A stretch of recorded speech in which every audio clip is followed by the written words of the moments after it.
Hello everybody out there in the internet world, comic book community, as well as YouTube community, and welcome to, as Cindy made on the, finally got a dry eraser board, the 150th Dark Avenger comic book review, coming at you 150 weeks in a row, or even in certain cases we were late. Congratulations, you are now 150 episodes old. Thank you. I feel 150. But we must do the countdown, and the countdown, however, is at 50. I like how I did that there. I erased the I took out half the E, but it's okay. We're going to erase all this anyway. So the countdown is officially started. 50 episodes left until 200. And yes, at the beginning of the episodes, or somewhere in the background, there will be the countdown counter each and every week up until we get to episode 200. I don't know where I'll put it, but it'll be around. Probably Mike will walk in with the counter and then he'll put it down somewhere, depending on what we're doing. Or like what they do in boxing when they go like round. No, you'll hold it like that. Oh, I thought we'll talk about this later. You said walking around. I didn't know what he meant. I'll put you in a bikini and you'll walk around. An itsy bitsy teeny weeny yellow polka dot bikini? Oh God, please don't.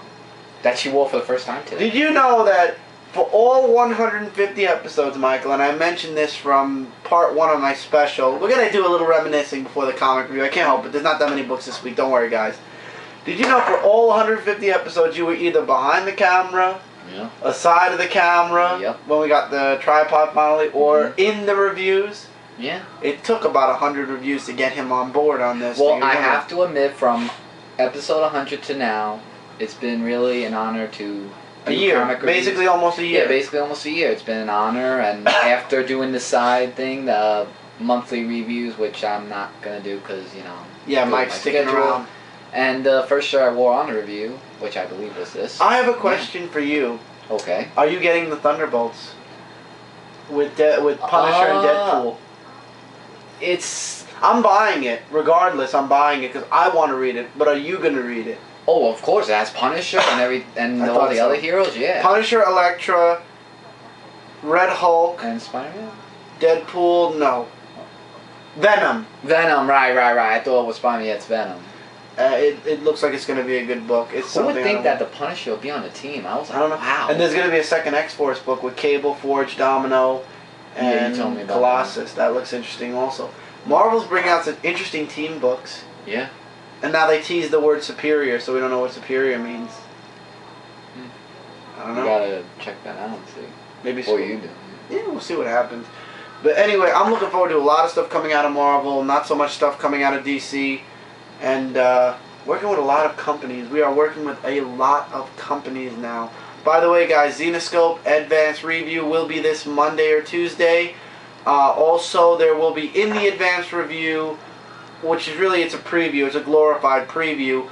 There's also, I'm going to stick in the books that came out last Wednesday, as well as the books that are coming out this coming Wednesday. There are 2 books from last Wednesday, and there'll be, I think there's about 4-ish books that are coming out next Wednesday. Approximately, yeah. And then there's an issue 0 that I want to talk about a bit. Yeah, that too. So there's a lot coming in the coming weeks. I have 2 days off from work because of the holidays, so me too. I'm off 2 days of school as well. So there's going to be a nice amount of videos going up.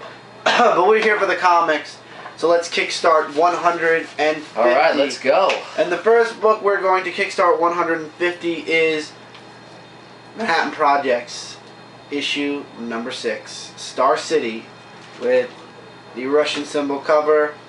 Flat color still, just a flat red, and I love that they put the barcode and everything where it belongs, on the back. No advertisement. It's just a full-on book.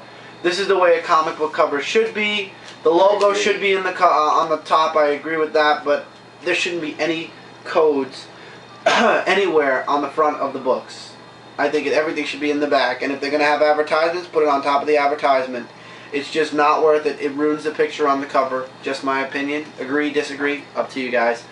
Manhattan Project 6. We find out what happened to, I cannot pronounce his name, so maybe you could help me pronouncing his name, Michael.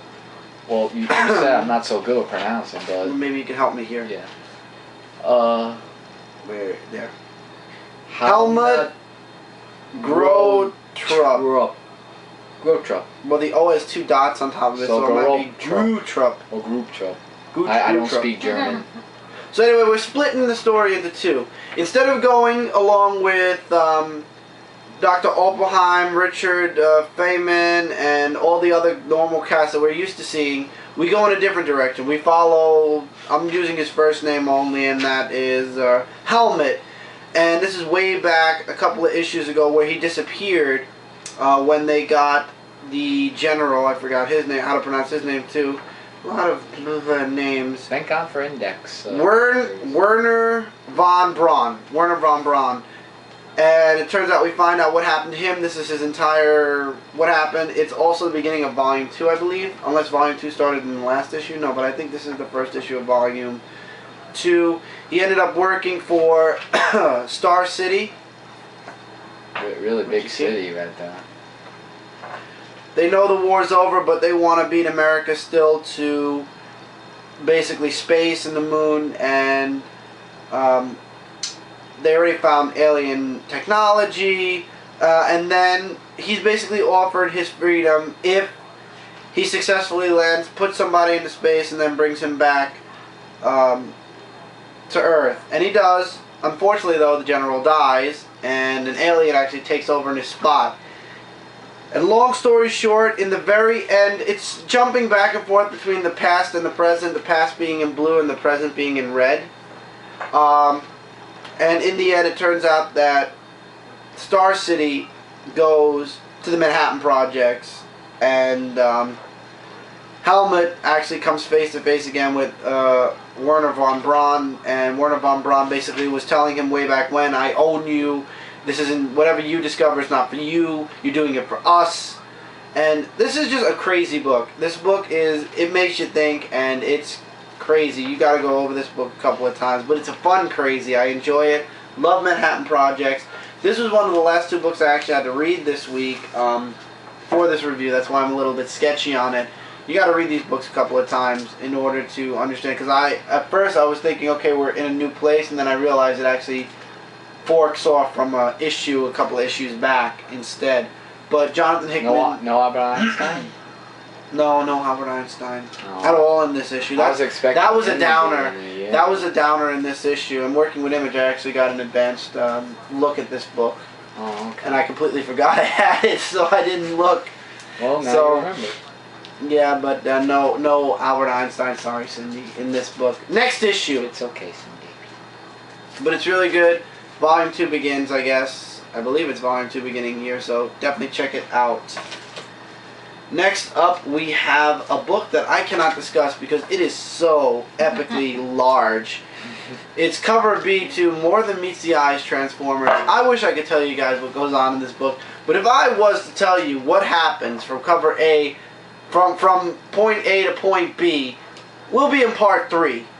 Okay? Seriously? A lot happens. Ultra Magnus is offered to join the oh, who is it? The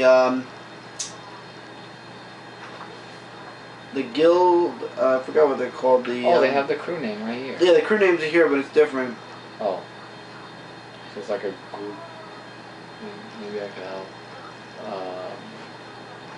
No, they were introduced later on in the book.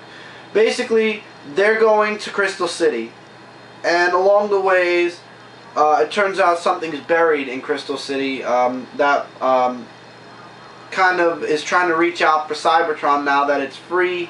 The Transformer that's stuck in the engine room actually comes back. He's alive again.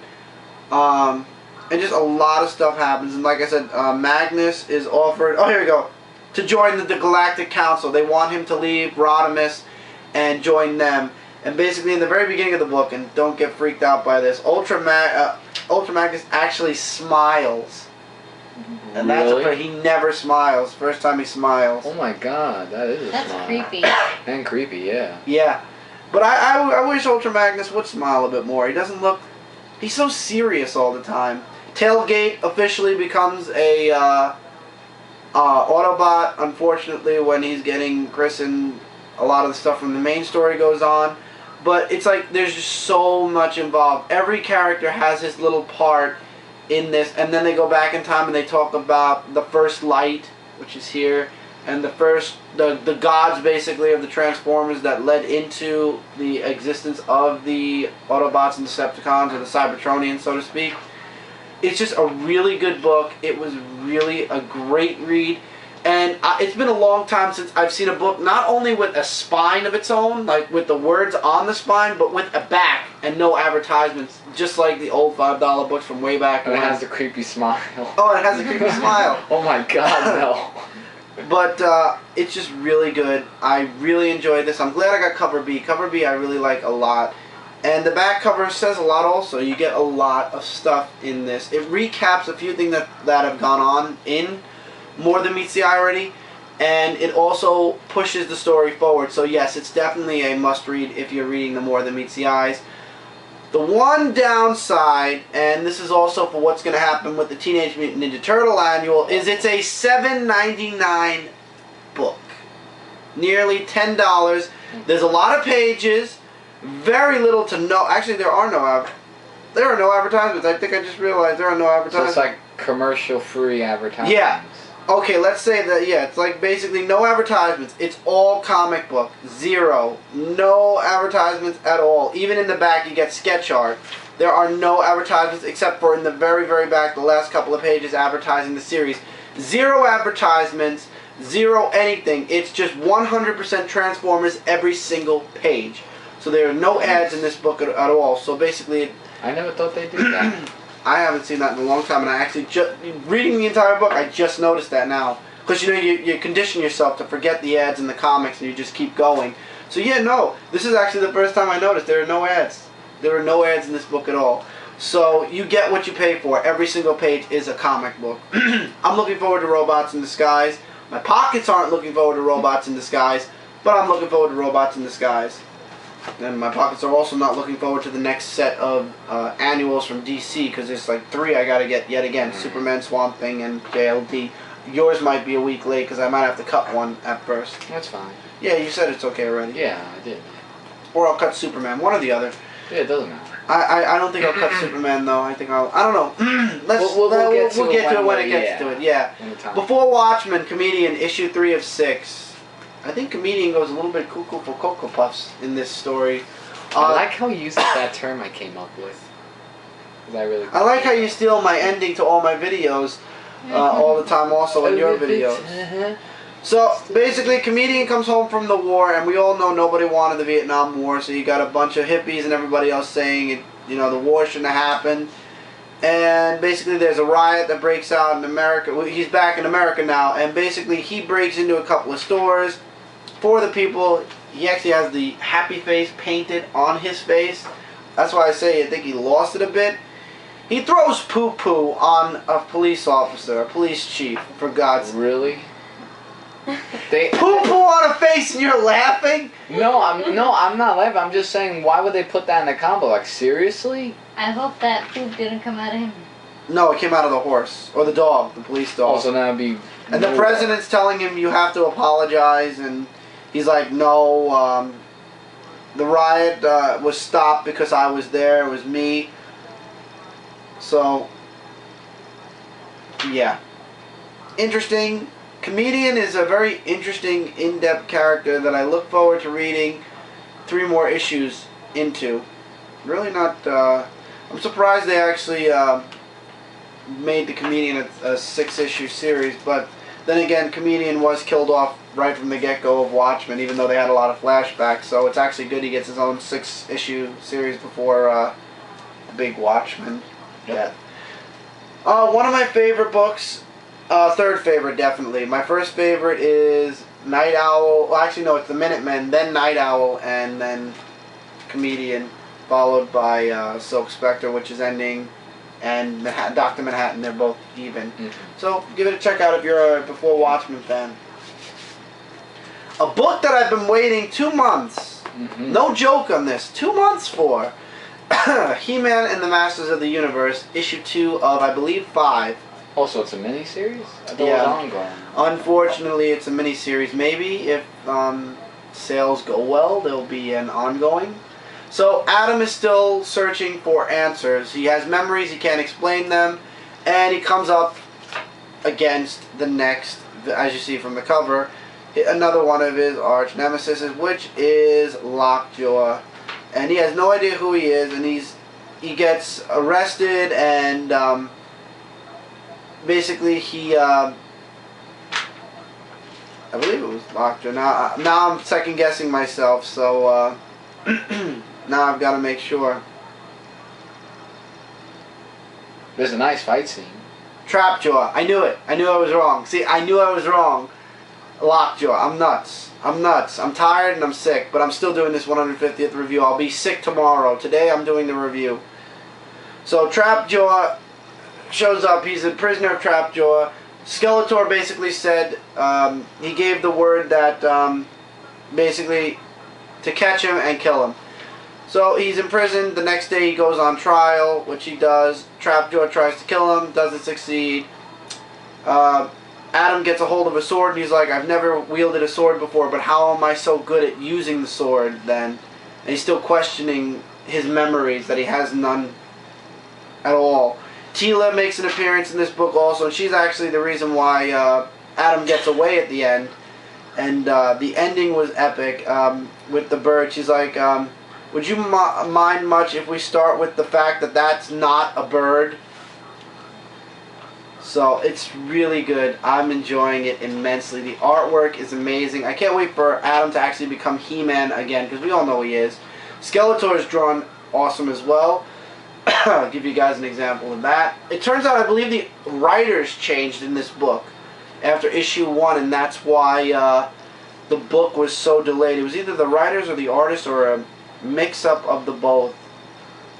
So either way, though, it was a good book. I basically gave you the short version of it because you guys got to read this. A lot of dialogue in between Trapjaw and the trial, and Adam on the road to finding out his true past and who he really is, which we all know is He-Man. So 5 out of 5. My favorite book this week from DC Comics that isn't part of the number zeros, even though I only got 2 books that aren't part of the number zeros. So, let's get into the zeros. First one is Batman issue 0, which the origin of Batman, or not the origin of Batman, it's Bruce Wayne coming into becoming Batman. You know, he isn't living at the manor at this time. He's just come back to Gotham, and basically he sets up his base of operation 30 feet from where his parents were killed. So he's living basically near Crime Alley right now, and things are not going so well. Things are not working at all for him. And a villain's introduced at the very beginning.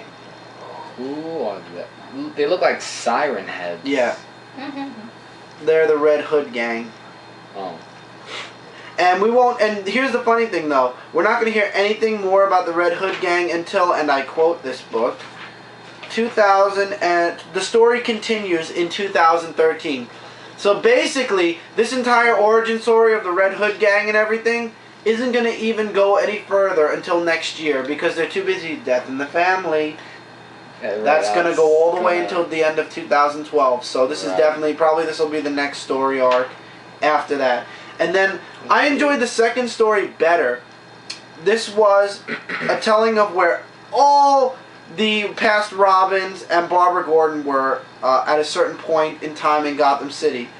And where all of them were when they saw the bat symbol. And for example, here you have Jason Todd, Tim Drake on the very bottom, and Dick Grayson at the very top here seeing the bat symbol. So there's the generations of Robins before they even became Robins.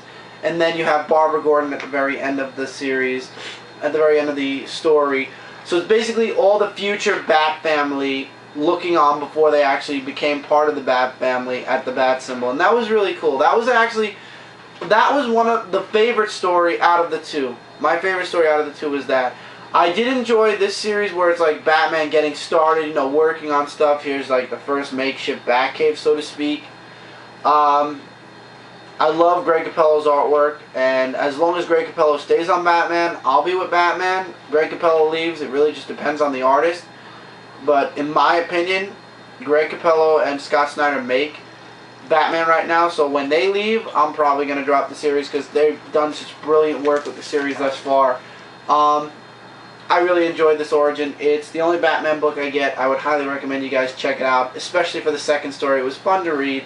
Like, it's like Nightwing before he's Nightwing, Tim Drake before he becomes Red Robin, Jason Todd before he becomes Robin, then Red Hood, and Barbara Gordon before she becomes Batgirl. So I'm guessing there was no Damian, or he didn't exist. Damian didn't exist yet. Oh, okay. Bruce Wayne had to have sex with Talia first. It was... I'm just remembering because it's the new 52. That's all I was saying. You know, you gotta get one thing before you get the other. I get it now, yeah. Okay. It's late. Most enjoyable number 0, though, was the retelling of Guy Gardner's origin in Green Lantern Corps number 0. I was about to say number 3. I don't know why I was going to say number 3. No side story. It's just all Guy Gardner from the point where he becomes Green Lantern. And actually the book ends with Guy Gardner meeting Hal Jordan for the first time in the last page. That was really fun. And it's a whole story about his past, how his brother's a police officer, his sister's a police officer, he's nothing. His father saying, you're never going to amount to anything, you're not going to do anything with your life. And then he hears over the loudspeaker that there's trouble, and his father has like a police radio, and he keeps listening even though he's retired. And his brother's in a bunch of trouble. He shows up, and out of nowhere a Green Lantern ring shows up, and he becomes a Green Lantern. He saves his brother, and then of course we jump into him being trained in the Corps. He doesn't have his Green Lantern symbol yet, but he gets it in the end after imprisoning a certain villain that he caught at the very end. And really cool. And you also see him and the origin of his costume. It's very hard to talk about these issue zeros because really, enough said. Guy Gardner's origin. They're all about origin. If you're interested in Guy Gardner, you'll like this issue. If you're not interested in Guy Gardner and you like John Stewart, for example, then you don't need this issue. John Stewart's not even in it. Nobody's in it except Guy Gardner. Kilowog makes an appearance. Hal Jordan makes a very, very brief appearance, and that's it.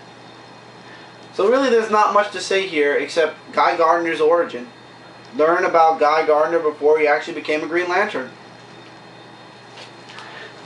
We have 5 minutes left, so I'll do probably one Marvel book, and then we'll go into part 2, where I believe we will finish today. Journey into Mystery 643, all is finally revealed, and who didn't see it coming? I don't know why, but I'm already halfway through, and I'm getting part 4 next week. I've already pre-ordered it, so I'm going to finish it off now. One more issue of Journey into Mystery isn't going to kill me. Loki had all this planned out from the beginning. Enough said. I mean, who knew? I mean, Loki's the mischievous one. Yeah, so in the end, it was Loki. It was all Loki. And also all the Marvel books this week have the advertisement for the .1, which I will be getting in October. And the picture I've been looking crazy for Lord knows how long. I the live remember cast. with the question marks. You stupid Ben. The artwork is really good in this book, though. I do like the artwork, and I like that Loki's mischievous plan is that Loki has another plan now. He's looking to trick everybody except Leah, and acting King of Asgard right now is oh god, please, Volstagg. I didn't even have to look at the front. Was I right? Volstagg. Yay! I'm getting into these other characters.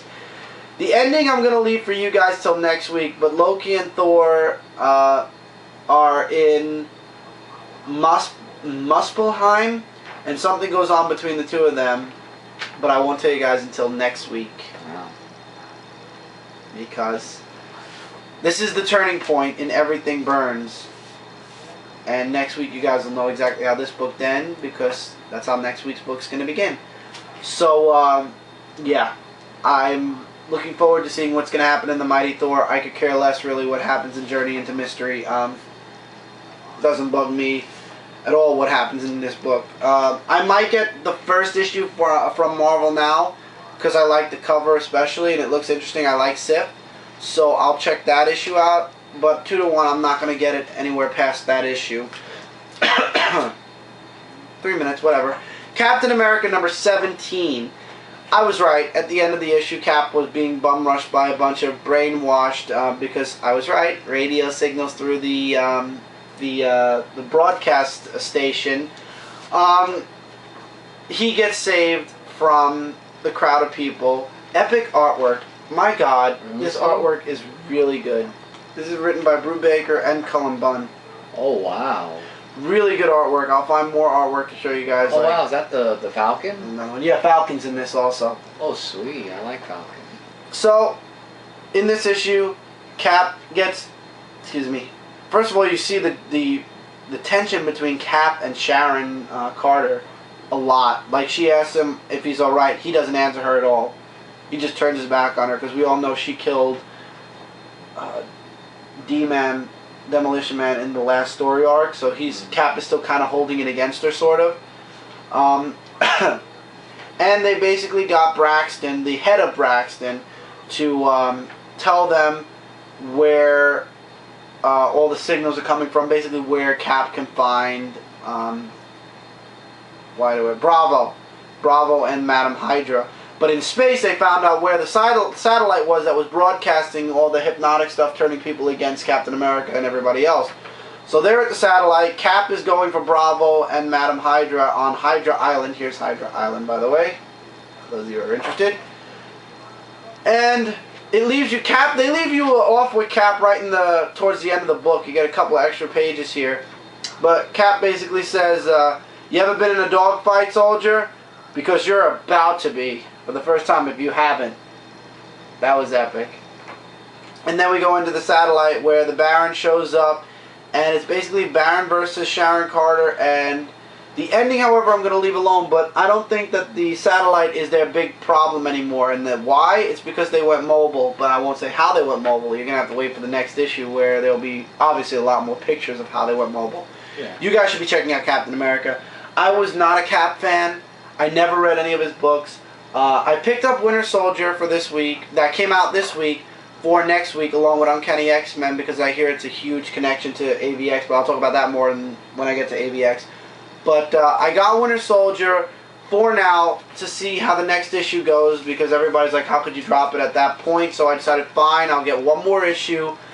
I am dropping Captain Marvel still anyway, but I think that, especially with all the books coming out, I'm really not as into Winter Soldier as I used to be, so I probably will still end up dropping Winter Soldier. However, I might wait till the story arc ends, or if this issue is as predictable as I think and Nick Fury's really not going to die, for example, because in the previews it looked like he died.